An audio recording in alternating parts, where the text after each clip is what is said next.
It was one of those sweltering Chicago summers where the humidity clings to your skin like a bad habit, and the L train rattles by like a promise of escape. I was 23, fresh out of Northwestern with a journalism degree and dreams bigger than the Willis Tower, crashing in a rundown walk-up in Wicker Park. The building was a relic, creaky floors, leaky faucets, and walls thin enough to hear your neighbor's microwave ding.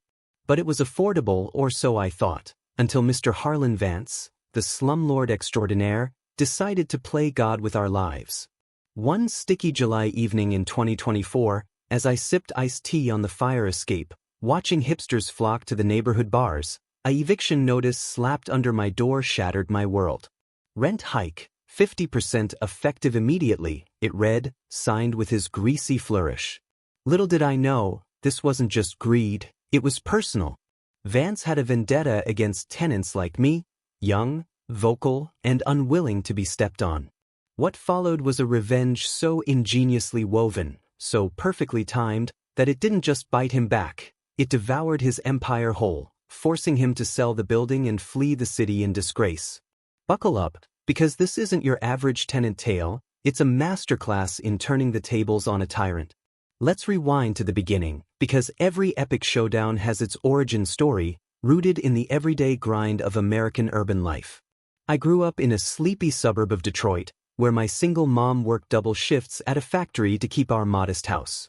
She taught me resilience. Lily, honey, when life squeezes you, squeeze back harder. I carried that mantra to Chicago, landing a gig at a local online mag, covering everything from food trucks to gentrification woes.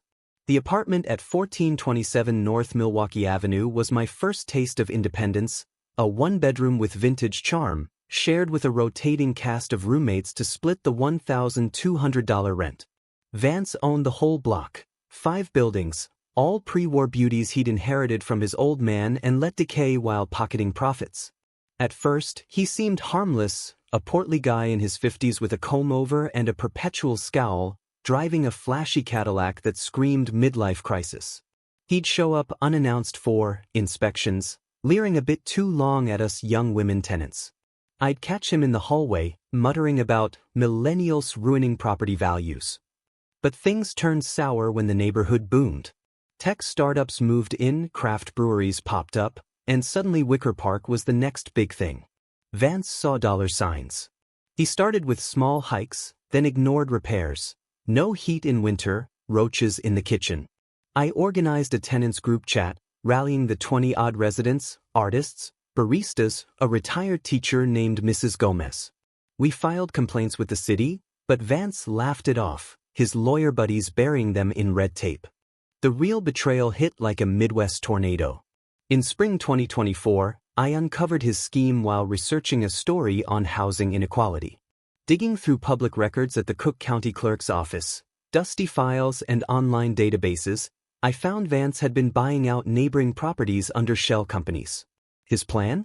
Evict us all, gut the buildings, and flip them into luxury condos for the yuppie influx. But it got personal. He'd targeted me after I posted a viral TikTok exposing his violations, tagging city officials. That little bitch is stirring trouble, I overheard him say to a contractor one day, not knowing I was in the laundry room. Then came the eviction wave. Mrs. Gomez got hit first, her fixed income couldn't handle the hike. She moved in with family, tears streaming as movers hauled her life away. My roommate bailed, leaving me solo with the bill. Vance even tampered with the locks once, claiming maintenance, forcing me to crash on a friend's couch. The rage built slowly, like pressure in a faulty boiler. I wasn't going to sue, too expensive, too slow. No, I'd fight fire with the inferno of my own design. As a journalist, I knew information was power. I started small, anonymous tips to the IRS about his shady tax write-offs, but that was child's play. The clever plot crystallized over late-night coffees at my desk, surrounded by sticky notes and laptop glow. I'd turn his greed against him, using the very system he exploited. Phase 1. Infiltration. I created a fake LinkedIn profile as Elena Vasquez, a real estate investor from Miami, complete with stock photos and a burner phone. I connected with Vance, dropping hints about big money deals in Chicago. He bit emailing back eagerly. Love to discuss opportunities, he wrote, his ego inflating like a balloon. While schmoozing digitally, I rallied the tenants underground. We formed a secret alliance, me as the brains, Jamal from 3B, a tech whiz, handling digital forensics, and Sophia from across the hall, a law student, reviewing loopholes. We documented everything: photos of black mold, videos of flickering lights, timestamps on ignored repair requests. But the hook? I discovered Vance's dirty secret during a deep dive into his past. Using free ancestry sites and old newspaper archives at the library, I learned he'd been sued in the 90s for insurance fraud, burning a warehouse for the payout, but the case settled quietly. More digging revealed he was still at it, over-insuring his properties, skimping on safety to cut costs. Suspense thickened as summer dragged on. Vance ramped up harassment, surprise visits at odd hours, towing cars without warning. One night, he pounded on my door at 2 a.m., claiming a gas leak. I recorded it all on my phone, heart racing in the dark. "Get out or pay up, sweetheart," he snarled through the peephole. That fueled phase 2, the setup. Posing as Elena, I arranged a meeting at a swanky Loop cafe. Dressed in a thrift store power suit and wig, I pitched him a partnership. I'd front cash for renovations if he fast-tracked evictions. He spilled like cheap wine, admitting on my hidden recorder to bribing inspectors, faking documents. "These tenants are pests, we'll squash 'em," he boasted, oblivious to the trap. Back home, Jamal hacked into the building's ancient security cams, with my ethical blessing, or so we justified. We caught footage of Vance's goons planting fake violations, spilling water to mimic leaks, loosening wires. We compiled a dossier, emails, recordings, videos. But the masterstroke? I anonymously leaked hints to rival developers, sparking a bidding war whisper campaign. Prices inflated artificially as Elena feigned interest, driving Vance to overextend. He borrowed heavily from shady lenders, mortgaging everything on his condo flip dream.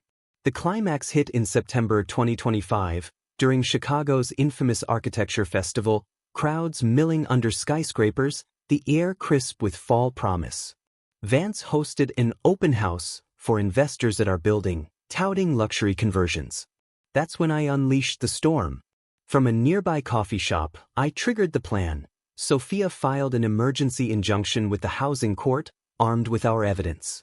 Simultaneously, Jamal blasted the dossier to media outlets, my mag included, under a pseudonym. Headlines exploded: slumlord scandal, Vance accused of fraud, endangering tenants. Protesters swarmed the open house, chanting outside as investors fled. The IRS swooped in, freezing assets. But the killer blow?